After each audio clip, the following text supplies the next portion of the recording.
Hi all, ನಮಸ್ತೆ. ಇದು last ವಿಡಿಯೋದು continuation video.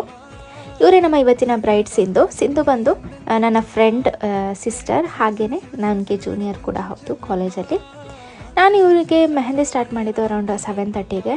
7:30ಇಂದ 9:30 ತನಕ ಮೆಹಂದಿ ಹಾಕಿದೆ. ಚಾಲೆಂಜಿಂಗ್ ಅಂದರೆ ನಾನು 2 ಅವರ್ಸಲ್ಲಿ ಮೆಹಂದಿ ಹಾಕ್ಕೊಟ್ಟೆ ಅವರಿಗೆ. ನನ್ನ ಸ್ಟೂಡೆಂಟ್ ಒಂದು ಕಾಲಿಗೆ ಹಾಕಿದ್ರು, ಹಾಗೆ ನಾನು ಫ್ರಂಟ್ ಆ್ಯಂಡ್ ಬ್ಯಾಕ್ 2 ಹ್ಯಾಂಡ್ಗೆ ಹಾಕಿ ಕಂಪ್ಲೀಟ್ ಮಾಡಿಕೊಟ್ವಿ.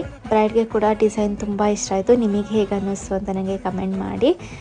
2 ಅವರ್ಸಲ್ಲಿ ನನಗೂ ಅಷ್ಟೇ, ನನಗೆ ಬಿಲೀವ್ ಮಾಡೋಕ್ಕೆ ಆಗಲಿಲ್ಲ ಇಷ್ಟು ಬೇಗ ಮುಗಿಸ್ಕೊಟ್ಟೆ ಅಂತ. ತುಂಬ ಖುಷಿಯಾಯಿತು. ನಿಮಗೆ ಹೇಗೆ ಅನ್ನಿಸ್ತು ಅಂತ ಹೇಳಿ. ಹಾಗೆಯೇ ಲೇಟ್ ಆಗಿದೆ ಅಂತ ಹೇಳಿ ಅವರೇ ನಮಗೆ ಕೂಡ, ನಾವು ಸಪ್ರೇಟ್ ವೆಹಿಕಲಲ್ಲಿ ಬಂದಿದ್ದರೂ ಕೂಡ ಅವರೇ ನೀವೇ ಹೋಗ್ತಿದ್ದೀರಾ ಇಬ್ಬರು ಗರ್ಲ್ಸ್ ಅಂತ ಹೇಳಿ ಅವರೇ ಡ್ರಾಪ್ ಮಾಡಿ ಹೋದರು. ತುಂಬ ಖುಷಿಯಾಯಿತು. ಈ ಥರ ಎಲ್ಲ ಕೇರಿಂಗ್ ಕಸ್ಟಮರ್ಸ್ ಸಿಗೋದ್ರಿಂದ ತುಂಬ ಖುಷಿಯಾಗುತ್ತೆ ಕೇಳಬೇಕಾದ್ರೆ, ಈ ರೀತಿ ಕೇರ್ ಮಾಡಬೇಕಾದ್ರೆ ಎಲ್ಲ. ಸೊ 9:30ಗೆಲ್ಲ ನಾವು ರಿಟರ್ನ್ ಮನೆಗೆ ಬಂದ್ವಿ. ಸೊ ಇದಾಗಿತ್ತು ಇವತ್ತಿನ ರೀಲ್. ನಿಮಗೆ ಇಷ್ಟ ಆಗಿದ್ದರೆ ಕಮೆಂಟ್ ಮಾಡಿ ಹೇಗೆ ಅನ್ನಿಸ್ತು ನನ್ನ ಡಿಸೈನ್ ಅಂತ. ನೆಕ್ಸ್ಟ್ ವೀಡಿಯೋದಲ್ಲಿ ಸಿಗೋಣ. ಬಾಯ್.